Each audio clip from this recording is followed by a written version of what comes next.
I'm Andrew Sherman. I'm a Texas transplant who has always been in pursuit of art as a career. I've played in bands, pursued an acting career in Hollywood, but I found it behind the lens of a camera here in Dallas, Texas. I was born in New York. I've lived in Chicago, Los Angeles, Austin, but I love Dallas. There's a magical artistic scene in Dallas that mostly goes unnoticed to the outside world. This podcast is focused on what makes it so special and the people who make it thrive artistically. If you don't live here, and even if you do, you might not have heard of them. This is the Dallas Famous Podcast. So who you gonna be? Who you gonna be when you're all grown up? This week on the Dallas Famous Podcast, we sit down with Austin and Veronica Young, creatives deeply rooted in Dallas's music, arts, and community scene. As podcasters and advocates for local musicians and small businesses, they share how their paths through media and partnership shaped a shared vision of storytelling and connection. Veronica talks about her work as marketing manager of the Deep Ellum Foundation, while Austin reflects on his love for the local music scene and Deep Ellum. Together, they're building a life that's both harmonious and focused on shining a light on the community they love. Here it is. The Dallas Famous Podcast is supported by the Mullen & Mullen Music Project. The Music Project was created by Mullen & Mullen Injury Law Firm to champion the independent music scene in North Texas. Welcome back to the Dallas Famous Podcast. I'm sitting in the living room of Austin and Veronica Young. Hello. Long time coming. I know, right? Yeah, I've been a guest on Austin's podcast. In this very living room. A little more savage because I was holding the mic. I was worried I was going to drop it the whole time. Anyway, you guys are podcasters. You're heavily involved in the Deep Ellum community.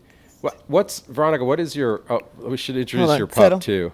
Let me and then of course Ruth is here because this is really her house. Yeah, so you're going to see a lot of Ruth. What's your role at the community center? Yeah, so I'm the marketing manager for the Deep Ellum Foundation. Okay. Yeah. Cool. That's a fun role, you know. What do you do with that? So I wear, all the hats, you don't just do one thing anymore. So I manage all of if you follow Deep Ellum on Instagram, Facebook, I manage the website, deepellumtexas.com. Really, my role is to uplift the businesses within the public improvement district of Deep Ellum. So right. I promote all the brick and mortar businesses, restaurants, shops, all of it. I'm just involved trying to get people to come to Deep Ellum and have a good time. Yeah. So that's really my role. Maybe take a second to say that Deep Ellum is not a war zone. I appreciate you saying that. Rampant crime. It is. Sure, there's times where it's a little nuttier than others, but it's not what the media has made it out to be. Where is it? And I always love, because we live here. So, I live in Deep Ellum. I work in Deep Ellum. I walk my golden doodle in Deep Ellum. It's not that serious, yeah. All the time. Yeah, you can walk at night alone and you're okay. So that says everything. I've lived here for years and been hanging out here for over a decade. And honestly, never really had a problem. Yeah. I'm not saying that's everybody's experience, but yeah. I've never had a problem. I used to walk from Deep Ellum Art Company all the way to Three Links with all my gear and I'd be fine, Oh yeah. So yeah, I always say I'm a city girl. I'm born and raised in Dallas, so I just feel like city rules apply everywhere you are. Just sure. Mind your P's and Q's, and don't ask for trouble. Right. Yeah. Don't ask for it. Don't go seeking it out, and you can have a lot of fun here. Right. And you're from Dallas. Where are you from? I was born and raised in Chicago. Oh, I knew that. Yeah. Yep. Yeah. North side of Chicago. Which suburb? It wasn't a suburb. We were we're right by the Loyola campus. Okay. Yeah, so my dad taught in a black box theater around the Rogers Park area. Oh, which one? It was called the Boxers Rebellion Ensemble. Oh, okay. I don't know that one. It was kind of, I used to love taking the L, went to school there, had a great time. I still miss Chicago, but haven't been back in a decade. Man, I will tell you, in college, that Loyola train stop is the worst. That lake is right there. It is freezing. I remember you have to be really drunk to ride the train at that. Well, I remember we were real close to Lake Michigan as a kid, so we would take 10 minutes and you're there. Yeah. And walk. So me and my brother would go quite a bit, and there was an old indie theater that we would sneak into on our way back to see movies we were not supposed to be seeing. Right. Well, so then you didn't come right to Dallas. What did you do in between? I was in the UK for close to 10 years. I finished out my last 2 years of high school and then went to university to film school in the UK. And then you worked there, right? I did, yeah. I worked in the news sector for a while. I actually ran and managed a lot of bars while I was there. I took part in the art scene, the music scene, festivals. I worked. Yeah, so I had a good all-around education in the entertainment industry. Nice. In the UK. What made you come to Dallas? A conservative government got elected into the UK, and I got my visa canceled. Oh. So they did a big wave of visa cancellations in about 2011. Sounds familiar. Yeah. So yeah, history repeats itself, right? Yeah. So I came back to Dallas, and I thought I was only going to be here for like a month or so because my dad lived here at the time, and I was like, I'm not going to really, spend much time here. I'll go back to Chicago, look for some more gigs. And lo and behold, I met Veronica on my first day. On your first day. First day Where here. were you? I was actually covering Occupy Dallas was happening, and I was working for another, local kind of podcast YouTube station here in Deep Ellum, and I was there, and they were supposed to bring me some equipment. Didn't have like the mobile phone where I could just like live stream from my phone. Then Sure. it was, I guess, it was 2011. Yeah. And 2012, so we had this crazy, rickety camera set up and like an actual like battery that you would bring to power. And I was waiting for the team to drop that off, and he had met them through his dad. He got introduced to that station, and so he was one of the ones that showed up. But they were an hour late. It was supposed to be a march. They came after the march, and I was pissed. I was like, "Really?" I had just gotten off the plane Yeah, at this he had point. no idea what was going on. They'd picked him up from the airport on the way there, and I just yelled at him, let him all have it, grabbed the equipment, and left. And I told him I've been yelling at him ever since. What did I do to deserve this? I've been yelling at him ever since. So yeah. so you met, but it wasn't like love at first No, sight. no. We kind of hated each other. Yeah, First yeah, met we each did. other. Yeah, he thought I was annoying and bratty, and I am, and but She thought I was a pompous asshole. And, yeah, and all he that. only listened to EDM music. I was like, ugh, who listens to EDM? But I realized later that he listens to all genres of music. That's just a show he was doing with a friend. That Okay. was the focus, was EDM, and I was like, God, ugh, yeah, this way guy. back in the day. Way back, yeah. Well, so how did you get to like?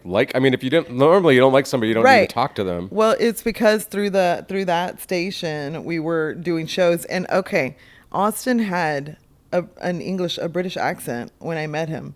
Austin was like, "Hello, love, my name's Austin," because he had spent Panty 10 dropper. years. Yeah, right. So that part. Do I need to say I anything looked a lot else? better back then too. Let's put it that way. And we were just hanging out. So I would have him on my show at the time. I was doing Hungover with V, and I was doing it every Right. Sunday morning. And I would have him on as my little fact checker, because we would talk about social issues and things like that. And he was very informed, and so he would come in and be like, "No, that's incorrect," or "That's correct." He'd be our fact checker, and we just hung out a lot, and that was that. Eventually we took it. You've been doing that. You were doing that show for a while then. Yeah. I started that show, I think early 2011, 2010 maybe. My first guests were the guys from the Okra House. Yeah, and Pizza Lounge, which used to be on the corner Yes, I of Fair Park. remember They were my Pizza first Lounge. sponsors. Okay. Yeah, they gave me, I think, like $50 to pay for the show, the airtime, and then brought over pizza, for Nice. so that we could eat, God, that's a good it was idea really for cool. sponsors. Giving Yeah. them pizza. Yeah. I mean, honestly, Veronica was like, she still is, but back then it was fascinating. Watch her do all this. Yeah. Like it was kind of like a crash course in how to. Hungover V was the best education anyone could have gotten. Yeah. Like we all, like she poured her heart and soul into it. A lot of us volunteered, jumped in, started filming sketches and doing stuff like that. And honestly, it taught us a lot about how to make something out of nothing. Yeah. Kind of thing. And that wasn't podcasting. That was like radio. It was actually Yeah. live. It was video. It Okay. was It was video. ever evolving, really. Yeah, but it was a video show. We know now that it was a podcast. Right. It was a podcast before a podcast was a thing. Yeah, Gotcha. So we would have multiple camera setups, kind of like this, and we would have microphones. And we would come in and have kind of the set, and I would always bring on musicians, and they would come in and play kind of broken down their music at the end of the show. We called it going to church. Because it was on Sunday. Your Go to elevator church. pitch was always it's a magazine show. Yeah. It was like a variety show. Oh. And there wasn't at that time that kind of genre was dead. Yeah. There really wasn't a lot to be offered. It still in that. is kind of. Yeah.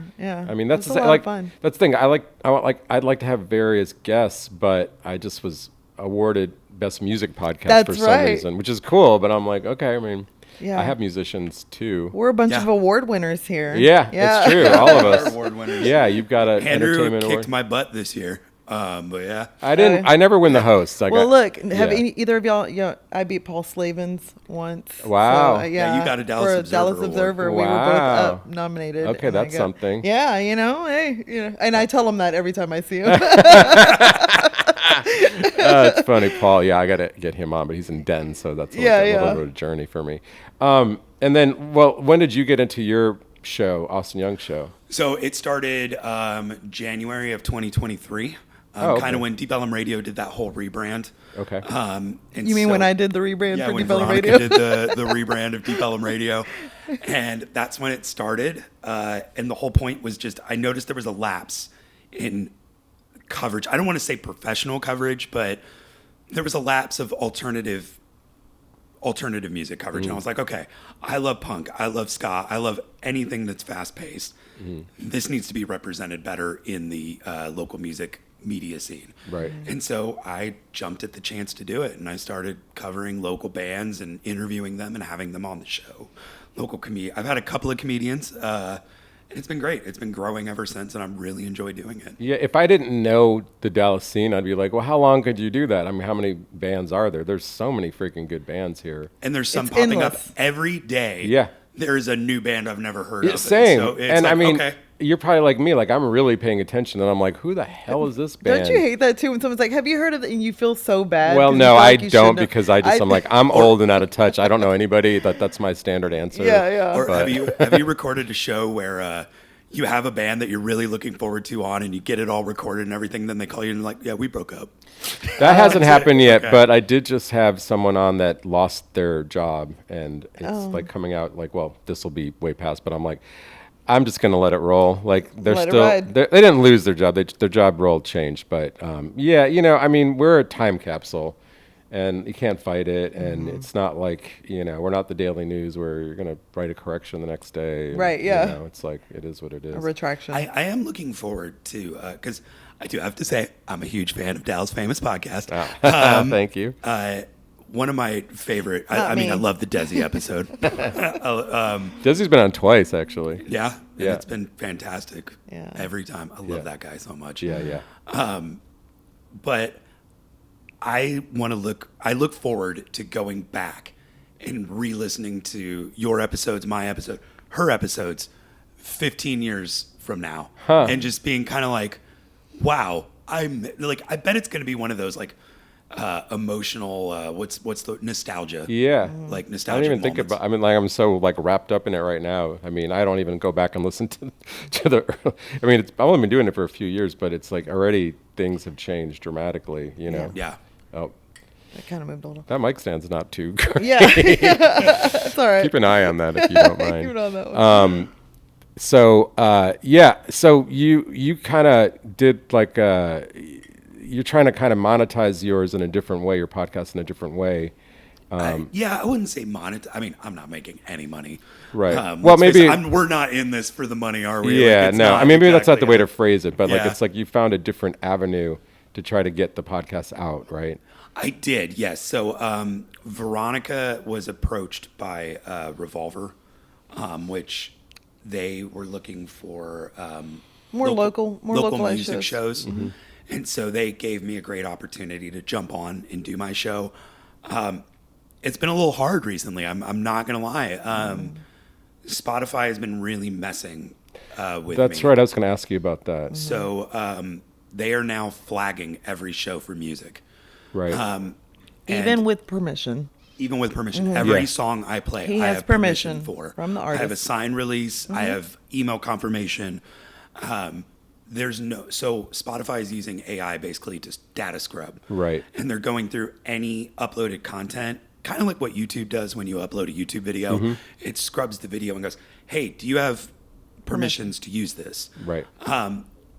YouTube has a way where you can fill out a form and they will contact the copyright owner. Right. And the copyright owner will go yes or no, or you can upload your copyright form to them and they'll go, okay, cool, you're good to proceed. Right.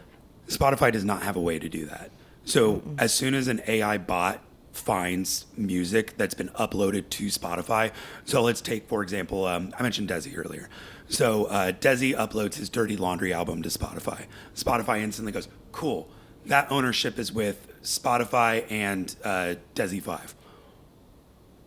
Once they hit your episode and see that you have music by him on there, automatically flags the episode and won't allow the upload process to Spotify. And they have no way to fight it.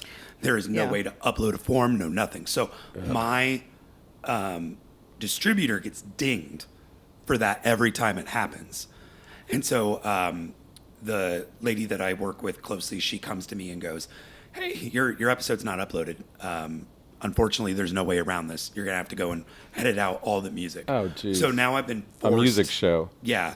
And what I think Spotify is truly trying to do is that they are trying to get their, remember Anchor? Yeah. But now it's Spotify. They are trying to get it where you are leaving other distributors or pay sites and only using them to upload so that they can do the music licenses themselves I see. and make the money from your advertising off your show to themselves. Yeah.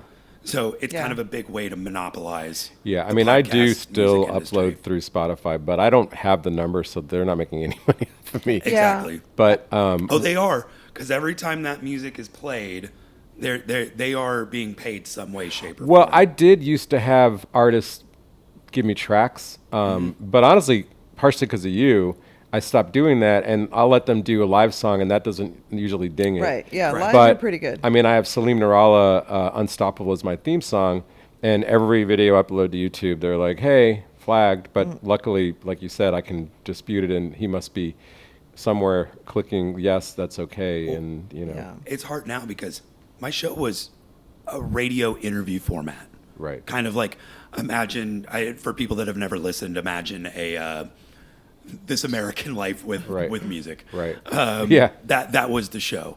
Unfortunately, that's been kind of canceled, and luckily I have an amazing creative partner that has been coming to me, and we've been bouncing ideas off of each other. So the show's been on a month-long hiatus, essentially. Okay. While I'm trying to figure life out right now. Right. So you haven't had a solution yet.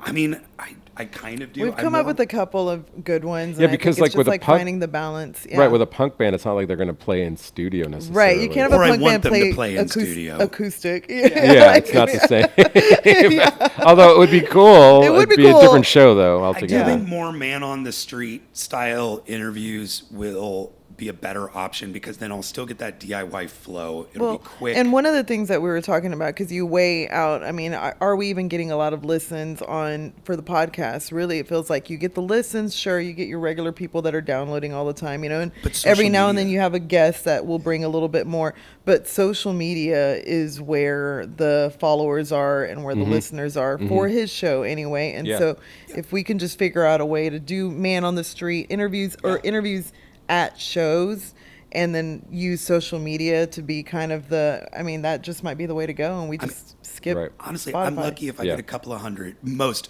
shows. I mean, there's a couple that have blown up, but most shows, I'm lucky if I get a couple of hundred Yeah. listeners on Yeah. the podcast. Same here, Yeah. too. Yeah. Social media, I'm reaching tens of thousands of people. Well, this is the thing I always wonder. It's like I'll do a post on social media, and I'll get all these likes, and I'll go and I'll like, are these people listening? They're not No, listening. it's They're not just liking. transcribing Yeah. to listeners. So at what Yeah. point does your video format, Mm. the short form video clips that you can get off of that, when does that become more valuable than the podcast? Right. And that's the dilemma I'm facing. Well, I right feel now like there with are my some show. podcasts that are just doing it for the clips. Yeah. you know. I mean, look, I've learned that you cannot convert non-podcast listeners to listen to podcasts, which is 100%. why we went to video, which is why we're on YouTube. Right. But it's still, we just started, so I haven't really seen.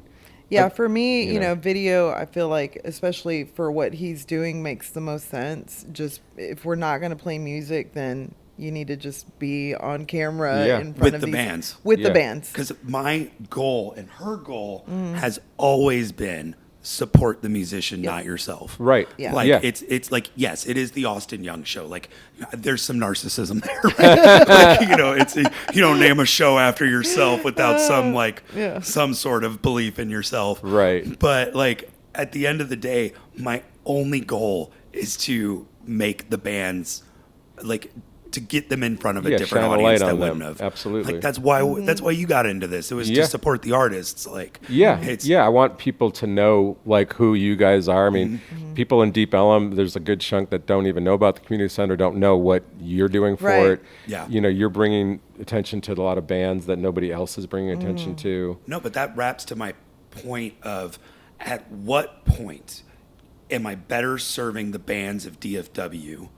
Is it through a long form podcast or is it through short social media that more people around the world are watching? Right. So if you did that, then it wouldn't be a podcast. It would just be like a page, like a YouTube page or something. It's so weird right now, right? Yeah, it's so weird now. Yeah, because that's just now podcast is the thing. So I also tell him like, you'll do the video, but I still feel this is the conversation that we're having he should still put the audio up as the podcast. Well, could you go through someone other than Spotify where they wouldn't ding you? Well, if he's not playing music, though. Through, but you wouldn't be playing music anymore. I wouldn't be playing music anymore. So I don't go through Spotify. I go through Revolver, who is our distributor.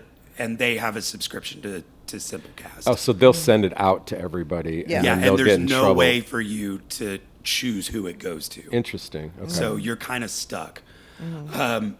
I like Revolver. And they gave me a shot when no one else was, so I am happy to stick with them.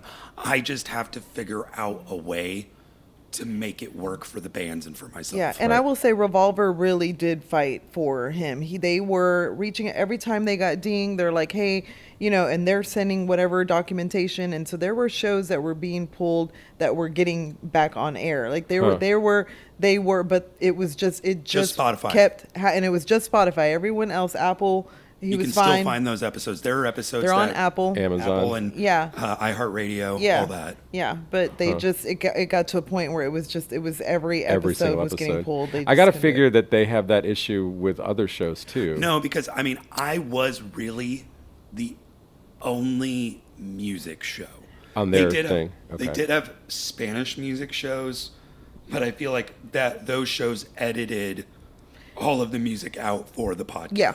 Yep, a lot of it was no music was being played. Interesting. I mean, I guess there's still people that are like interested in a band and want to hear what the people have to say, and they can go listen to the music somewhere else. Right. So it was different. Like when we were all with Deep Ellum Radio, and you're still with Deep Ellum Radio, it was easy because they had a music license that allowed you to play music through that license. Yeah. You couldn't upload that. Technically, that license is null and void once it goes to podcast.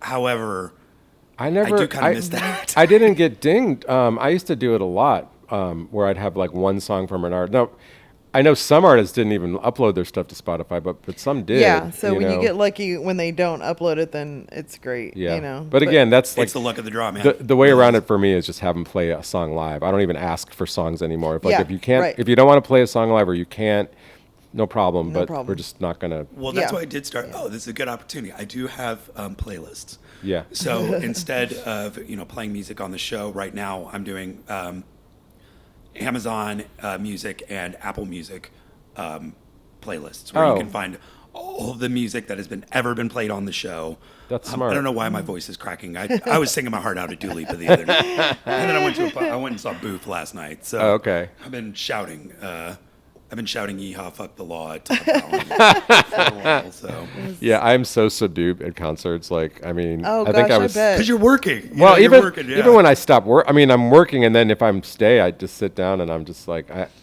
I will say, I just saw Swell Season, and they're one of my favorites, and I didn't even get paid for that show. And my friend John, who's been on the show, had front row center tickets, so I shot the show, and then I sat and watched the entire show. I don't remember how long it's been since I've sat and watched an And entire actually show. got to see a whole show, I mean, yeah. I can, but like, I don't know.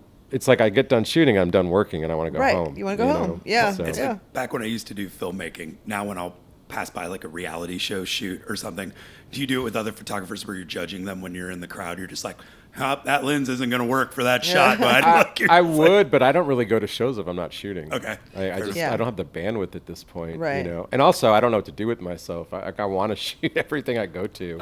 I do love when I go to a show, like, and it's usually because you mostly cover bigger shows now. When I go to a bigger show and I see you, my favorite thing to do is zoom in on you. I love and it. send you a photo going, I see you. I love it actually because it's like, I mean, the first 2 years I was a photographer, there was no photos of me in the world, like because I was in the photo and nobody was taking photos of me, which is Right. understandable. But I was like, oh yeah, I mean, people know I'm alive, but they don't know what I look like anymore. And then doing the podcast, I'm like, oh my god, like Now everyone's gonna know your face. Yeah, well, I have to like look semi-presentable. Like the podcast, I mean, I would just be like the audio ones. I would be so rough. Like I didn't like. Who cares, you know? Yeah. Right. But now Get I'm it out. I'm really good too about telling my guests this is on video. Like show up, looking camera ready. Yeah. You know. I Yeah. shaved and I showered just for you. Well, I appreciate the showering. That one doesn't translate. Yes, but for I me, appreciate it too. For me, it does. Yeah.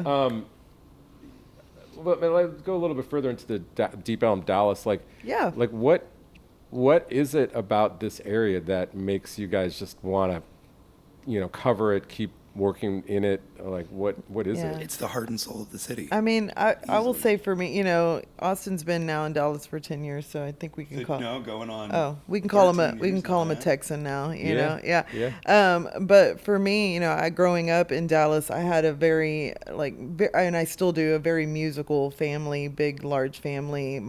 Both my grandfathers played violin and guitar and piano, and you know, my grandfather here in Dallas played mariachi and ran a program through DISD that still exists Oh, to wow. this day. He started in the late 70s, a mariachi program.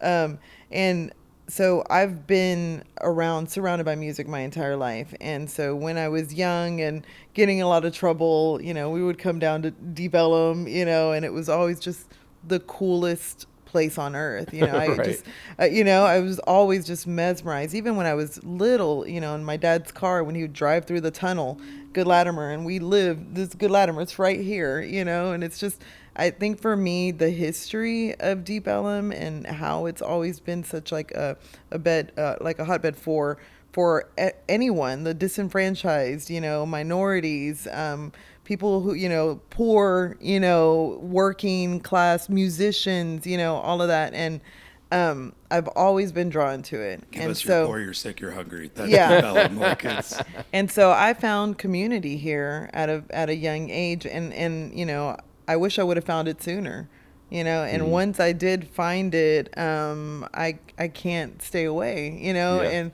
I just can't. I'm compelled to be here and sharing my passion for music and how much I just, you know, my grandfather. When he was a musician, he was adored. And he was treated with such respect, and he was paid well, and he would walk in and command that room, and that, you know, and people just adored him as a musician. And so I saw like that piece was missing.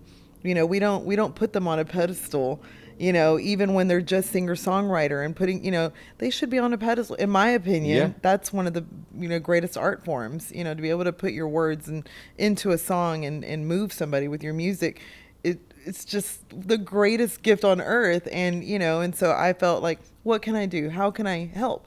And I can't sing and I can't play an instrument, but man, can I talk, you know? So I could talk, and I could convince people, hopefully, to see things through my eyes and see things the way I see them, and hopefully come out here and be like, what in the world is she talking about? You know?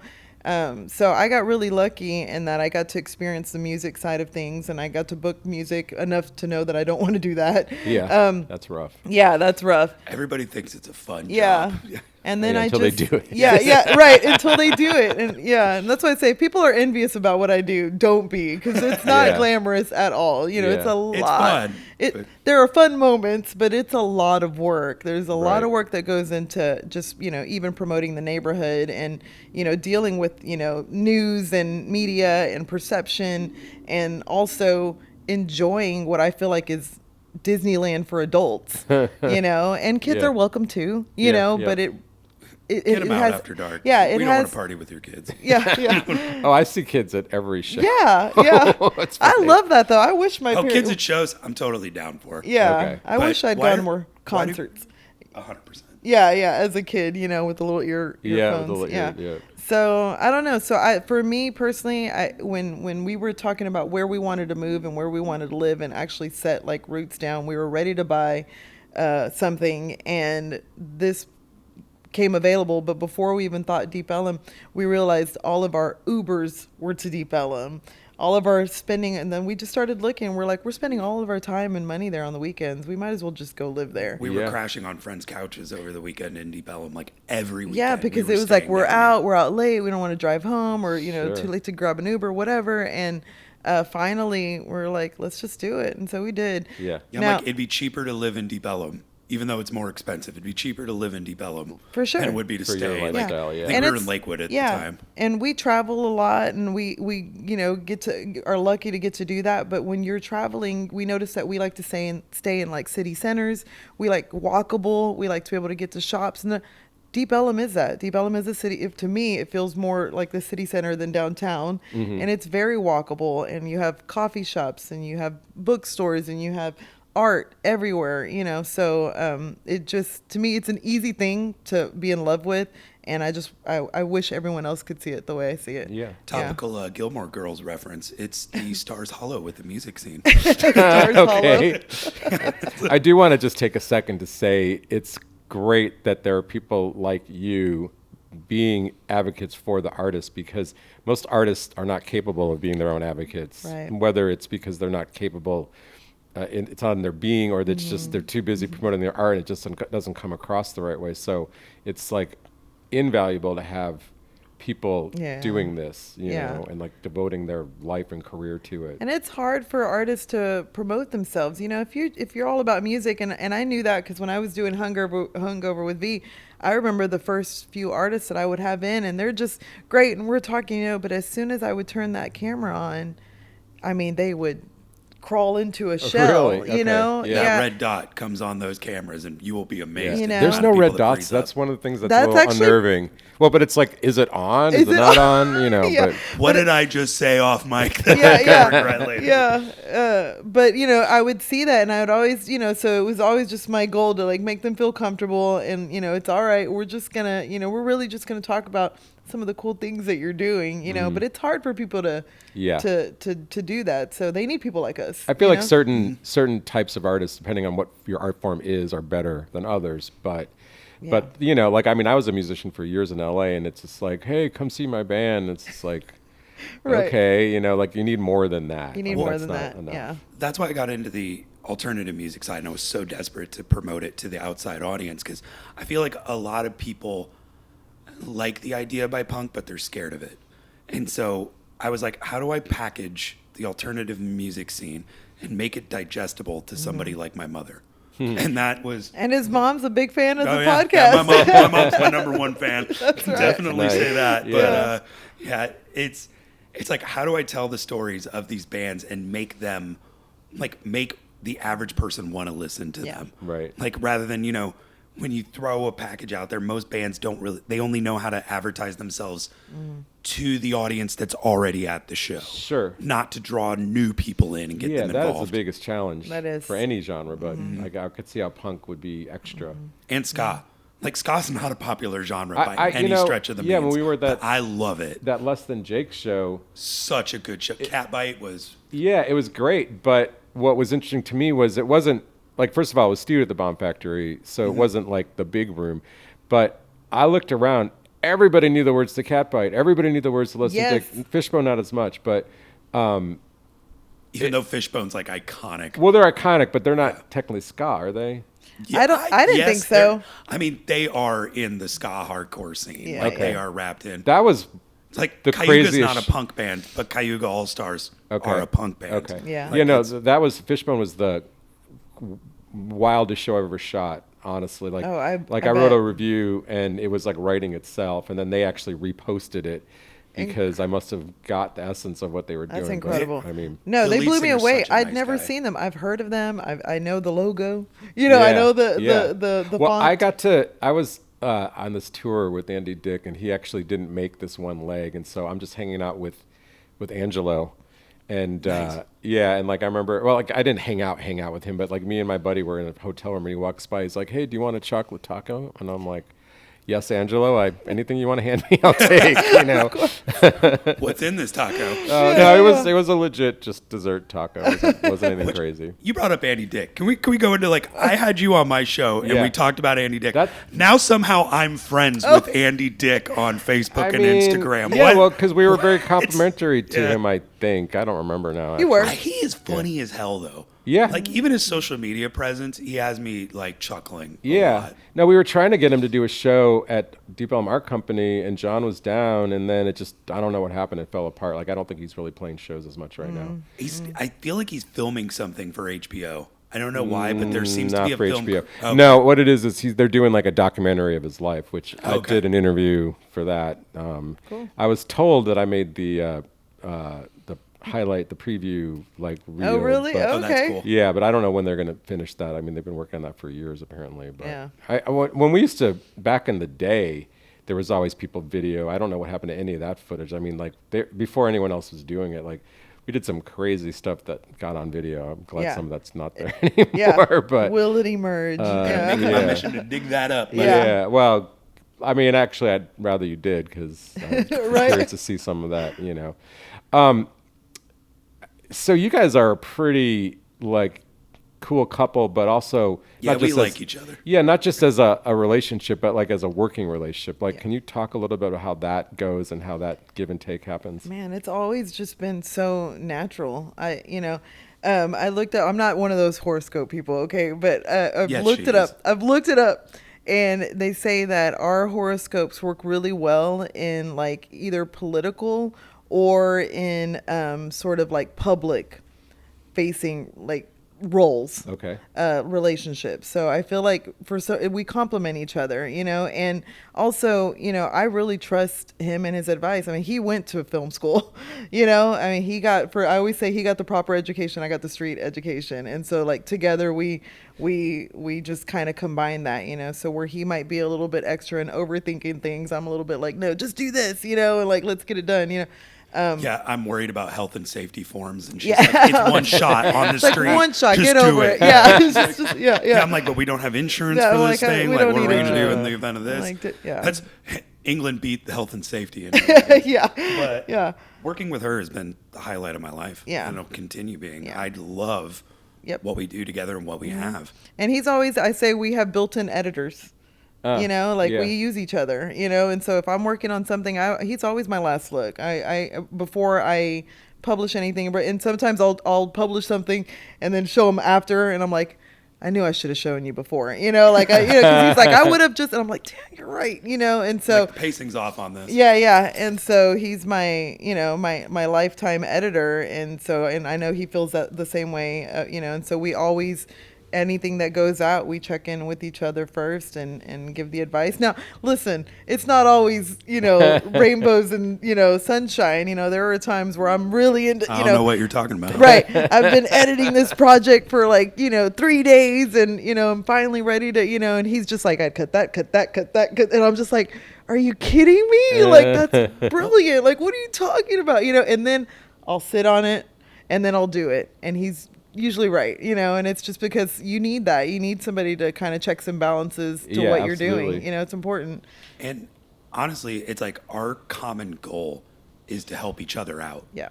It doesn't matter who's doing what or what's name is on what. At the end of the day, it's all about just like, how can we help each other out? How can we better advance ourselves as a couple, what makes us stronger. And, there's times where we'll be doing something and we're not enjoying it and we just stop because it's not, Yeah. I think it's important to know too, as a couple working together, if a certain project isn't working out, it's okay to stop it and be done with it. Yeah, You don't we've have done that. We walked away from things, because we're just like, it's not working out, or it's not us, or it's just not fitting, and but Sometimes it's just Yeah. easier to leave money on the table and walk away Yeah. from Yeah. something. yeah, I think yeah. that's smart. I don't think a lot of people, it takes a while to learn that lesson. Yeah. For a yeah. lot of people. And The and only- actually Austin, I call him, he's the boundary king.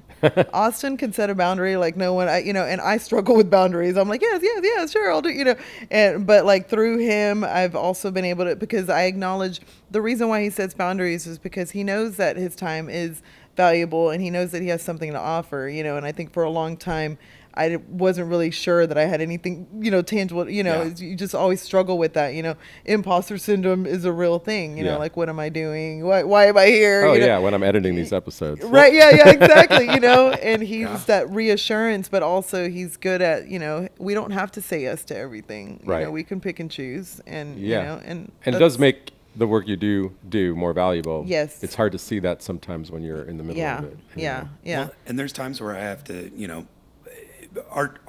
she will push me to do something, like if I'm like putting it off, she'll be like, go, go, go. With her, we'll help each other out. But the one thing we've learned is that like, you've got to break down your time on projects working together by a dollar amount. I know that sounds crazy, but you got to be like, how much is my time costing myself right now? And at what point do I outsource something? Right. Yeah. And, it's valuable to learn that lesson Yeah. Yeah. I can up see front, that. especially to people starting out. Yeah. But I've seen us like evolve in how we work. It's funny. We say we switch places. 100%. Because I was doing the talk show, I was doing the interviews, I was doing the band, that stuff, and he was doing the film projects, and he was doing the, sort of the interviews and the documentary style, stuff. And now it's flipped. I do all the video and film stuff and documentary style interview, and I'm doing more of kind of like storytelling for like the community and the business and what I'm doing through Deep Ellum, through the foundation. And he's doing the band promote and all that, and it just like flipped. One day we look up, we're like, wait, what happened? We all changed roles. We both just flipped roles. But like, I'm so proud of her. Like seeing, like, it's kind of funny. Like we both have grown so much in what we've done over the last decade. Well, I thank his, mom all the time for his college education because it became mine. Oh, yeah. I got it Nice. for free, Right. Well, and it's honestly, it's been kind of funny because I got to watch her do it, and so I was able to kind of go, all right, you made a mistake there. So Yeah, I'm here's not not gonna what repeat I'm not that going to do. mistake or Yeah, that. yeah, yeah. Like, we've learned from each other and Yeah. we've evolved with each other, and I'm incredibly proud to call Veronica not only my wife but my partner. Like Yeah. it's been an amazing journey, and I Yeah. really can't wait to see what happens next. And we're still like, it's been 11 years married, and it still feels like we've barely scratched the Oh, yeah. surface of what we can do together. Wow. Yeah. We're getting close to the Yeah, end, but that's we're- actually a nice segue. Like, what is next? What are you thinking about? Like, what's Yeah. coming up? I mean, I could tell you my thoughts on, and I've talked to Austin a lot. We have footage from way back in the day. We have footage with bands like long time ago. We have stuff that has never surfaced. Like my ultimate goal I would love us to move more into doing short film, short documentary style, because it's just, we've documented 13 so years of much. archive, Yeah, we've basically, under our documented belt. so Wow. much. And so and when we met, he was the editor and he hated it. And I then hated it. but Hated I've evolved into the editor and I love it. So I'm like, I think it's time for us to like go back and pull some stuff and actually start getting some of that stuff out there. That's I think what I it's would love because to we're doing it for love now. Like there was a moment where I was doing it in the film industry and I hated film. Like it made me hate the Yeah. thing that I loved the most. Yeah, I and get that. getting out of it was the best thing that could ever have happened because I'm refinding my love for Yeah. it. And she's helped a lot with Yeah, that. yeah. So, but yeah, I agree, man. It's going to be documentaries, possibly more. I would love to move into more producing shows of not actually filming in that, but actually kind of helping other people do this. That would be my goal. Yeah, and I told him I wanted to do a fun, kind of like, was it Siskel and Ebert? Like where we, Yeah, where we he and I, review, we new review albums from music local and bands. movies, together because we both have very, very different Oh, wow. tastes, so I thought Yeah. that would be like something fun. But I think like for us, we love being creative. So like sky's the limit. We're going to fall into a million different things, I think. And that's the fun part of it, Dude, we got 6 grandkids, and they're all young, so we don't know Thanks, who's me. going to be the amazing musician out of that. So there might be some Well, we- management yeah. in our future. Right. The numbers are there for a band. So. That's Or great. an NBA 5-a-side. Right. And also, I made the comment, there's no way that you actually have grandchildren. I know, 'cause you're right? No. not old enough for that. Yeah, I started very young, so I'm actually journaling right now on TikTok. I just started, but I feel like I'm gonna have to get off soon for whatever reason. Politics. But No comment. But I'm basically, when I turn 50, which is in a few years, I'm gonna have a quinceañera because I didn't have one. Oh, okay. When I was 15 because I was pregnant. So Wow. Well, I'll Why take are we gonna photos throw of a party that. for you? We already know yeah, you're a yeah, woman. yeah. Yeah. We'll let you know. Yeah, yeah. No. So it's in a few years, and That's cool because like a lot of people, like my wife's, going to be 50, and we're like, what are we going to do? And like, Yeah, that's a pretty cool We're calling idea. it and it's actually a thing. It's called a quinceañera, and it's a 50. Oh. It's a chance to do it. Wild. So, and if your wife didn't have a sweet 16, or I'm inviting anyone who didn't have one to come and wear a big gown and be Okay. celebrated as well. On That that is really cool. Yeah, yeah. So it'll be a lot of fun. But I started young, but it was not the easiest path. It was hard. Sure. I had 3 kids by the time I was 20. But now they're all grown. My youngest is 26. I have a 29-year-old, or 27, 29, and a 32-year-old, and they 6 grandkids. Like it's incredible. Wild. But I get to be young and live my life and have fun with my dog and play with the grandkids and send them back to their parents. And so Nice. Yeah. Nice. Hey, well, guys, thanks for having me. Thanks for being on. Thank you. We'll look for all the stuff. We'll put show notes, links to things, and I'm glad we got to do this. Yes, thank you. Right Love on. you, Andrew. Love you. I'd like to thank Austin and Veronica for joining me today. You can check out their stuff in the links. Thank you to the Deep Ellum Community Center for letting us record here. Theme song Unstoppable by Celine Nirala, and the outro is The Place to Be by Electric Ants. Thanks again to the Mullen & Mullen Music Project for their support. Like, subscribe, and share the podcast, and we'll see you next week.